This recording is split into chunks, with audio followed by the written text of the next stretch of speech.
Back in their dorm, Ray and Avi spend their time doing various exercises. As challenging as these routines might seem for them, they decide to go on, hoping to reach their set target for the day. After that, the two drink a cup of protein each, since they believe that replenishing their protein is the best thing to do once their training is over. Shortly after, while they are resting, Avi seeks to know if Ray wishes to go on with his plan of joining two clubs. In response, Ray confirms this to be positive. Furthermore, he claims that he wants to try everything since he has come to the academy. His friend, however, is worried that he will have a hard time, but Ray seems to have made up his mind. To prove to Avi just how capable he is of coping in the two clubs, he reveals his Gold Hunter license.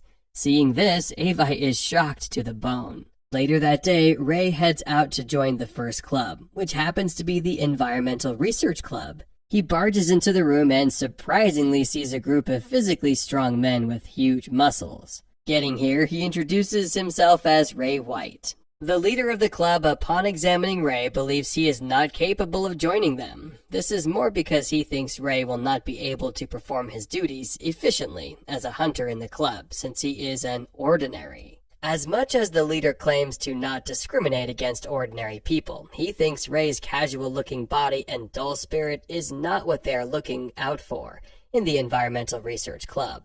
As expected, the other members agree with him, stating that he is too skinny to join them. Wanting to give Ray a chance, the leader demands that he takes off his clothes before they talk further. Just then, Ray takes off his clothes, unveiling a well-crafted and physically appealing body. This makes the other members open their mouths in awe, as they all wonder how he had been hiding such muscles.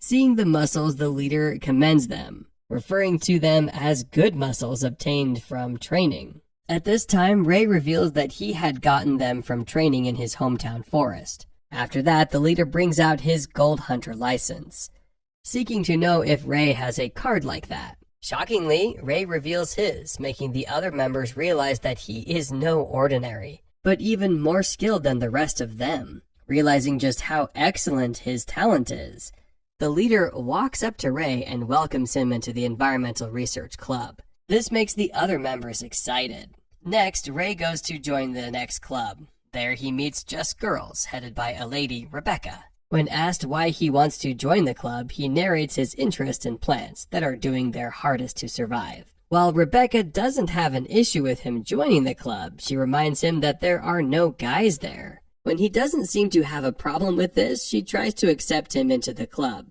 But it is cut short by Dina, who believes he has only come to join the club because of Rebecca. The other girls, however, seem to think the same as her. Furthermore, they wonder how they can accept a boy into the garden, since they feel his presence will make the flowers wilt. This is due to the fact that he is an ordinary. To settle this, Rebecca leaves Ray to Dina, hoping that she will give him a befitting test to see if he is good enough to be in the club. Before his test, Dina takes Ray to a large field, asking him to tidy it up in a week and make it suitable for planting. While she leaves, she blurts out the fact that he will not be able to get it done on time. Determined to prove her wrong, Ray takes off his shirt and gets right to work. With each passing day, Ray advances so fast in the job. Fortunately, he enjoys the company of his friend Avi while working, even under the watchful eyes of Eliza. On the third day, while working, Rebecca brings him some snacks. When he tastes the sandwich that she has brought, he finds it to be very delicious. Just then, Rebecca reveals the fact that this is her favorite meal, which she had asked the academy to provide for her. While Ray is thrilled that she can do something like that, she reminds him of her status as the student council president. Hearing this, Ray finds her to be more amazing, since she is also a member of the top 3 families. Excited at his appraisal of her, she gives him a chance to ask her anything. However, while he intends to do that, their conversation is interrupted by the sound of sticks hitting against each other. When the two look down to see what's going on, they see 2 boys training. Seeing them, Rebecca realizes that they are preparing for the Sorcery Swordsman tournament, which is scheduled to happen soon. Surprisingly, Ray doesn't seem to know about this. When he asks Rebecca, she reveals that it is a tournament to decide the strongest sorcery swordsman amongst the students. Just then, she asks if he will attend the tournament, but he asks to be given time to think about it. Shortly after, Rebecca is lost as she stares at Ray's muscles. After staring at him for a while, she asks permission to touch his arm a bit. When he lets her, she is thrilled at how tough they are, also admiring just how thick his body and biceps are. This gave Ray another chance to talk about how he had trained them in his hometown's forest. While she finds this great, she claims it's her first time touching a guy's muscles. Meanwhile, the other girls in the club are angry about how close Ray is getting to Rebecca. They claim that he is now gotten close to Amelia and is trying to do the same with Rebecca. The mere sight of this gets them angry. At this time, Amelia stares at Ray and Rebecca from a corner without saying a word. On the fourth day, Ray finishes the test he had been assigned, and the girls in the club find it intriguing. When he asks Dina what her opinion on the test is, she hesitantly states that he has passed the test. With their new garden ready, Rebecca gets the girls ready to plant new flowers. Later that day, Ray takes a walk. On his way, he recollects the secret mission he had been given.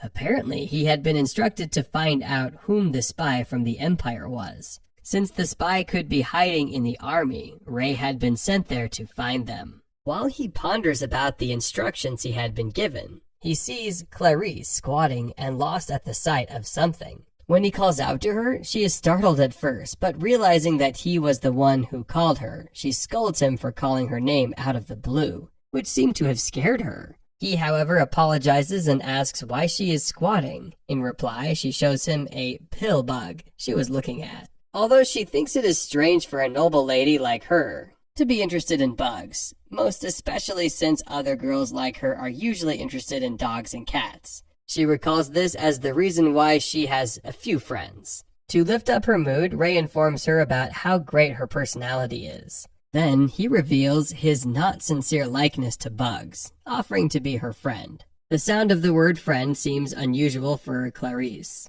as she openly expresses her shock at this. This is more due to the fact that Ray would be the first friend she has.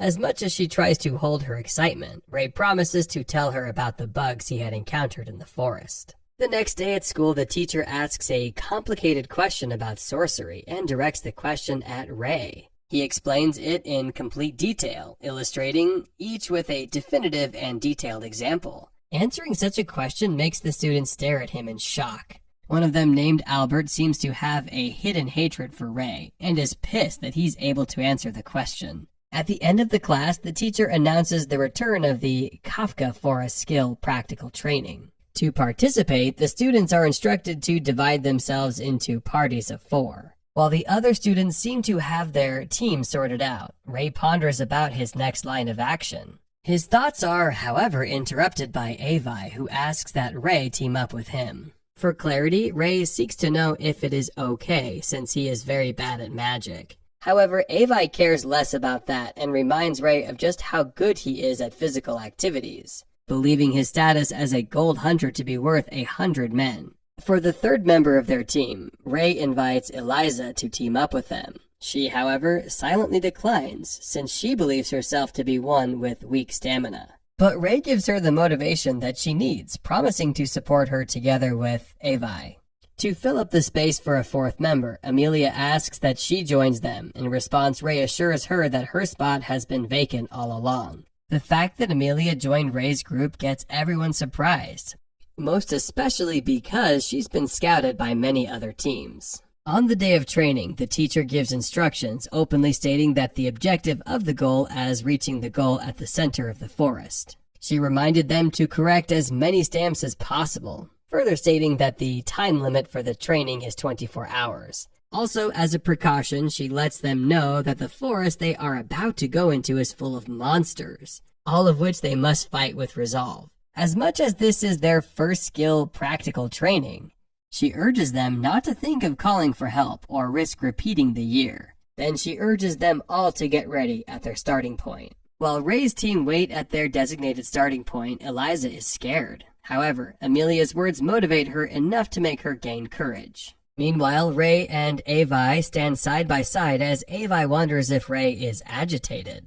At this time, Ray once again recounts his experiences running around in the forests and mountains. When the teacher's voice is heard from a distance, they realize that the training is just about to begin. When it does, they run into the forest as fast as they can. Advancing deep into the forest, Eliza is attacked by a large-looking beetle. Seeing this, Avi and Amelia take their stance against it. Fortunately for them, Ray charges from behind them and cuts the beetle in half. Witnessing this, they all find it intriguing. Amelia is, however, thrilled at the fact that he had just cut the monster down with one slice. Meanwhile, while Ray's team seems to be advancing so well in their training, the other teams struggle with something as simple as direction. Later that night, Ray's team set up camp to rest. There, Amelia is excited at how far they came and how much chance they have to come out in the first place in training. When they begin to question just how good he is at surviving, Avi brags about his status as a gold hunter. On the other hand, Ray tells them that he encountered many monsters in his hometown forest, making it easy for him to leave to fight against the monsters that now show themselves. This time, Amelia openly shows her doubt about his consistent hometown forest stories. This gets him wondering if this well-thought-out lie to explain his abilities has now been figured out. Later that night, while the others sleep, Ray ponders on the words of his master, who had earlier told him to find people he can trust, who would help him in his mission. Looking at Avi, Amelia, and Eliza, he considers telling them, but doesn't. The next morning, they hear a loud scream from afar, and Ray runs in the direction of the scream. Getting there, he sees Albert's team in danger of being eaten by a monster. Swiftly, he stabs the monster in the head. The fact that he killed this monster so easily makes Amelia wonder who he truly is. Just then, a shadow in the woods throws something at the monster, which brings it back to life, making it transform into a more vicious form. However, Ray maintains his stance, ready to fight. Did you enjoy this recap? If you did, kindly like this video and subscribe to our channel, so we can bring you the recap of the next episode. Until next time, do take care and stay safe.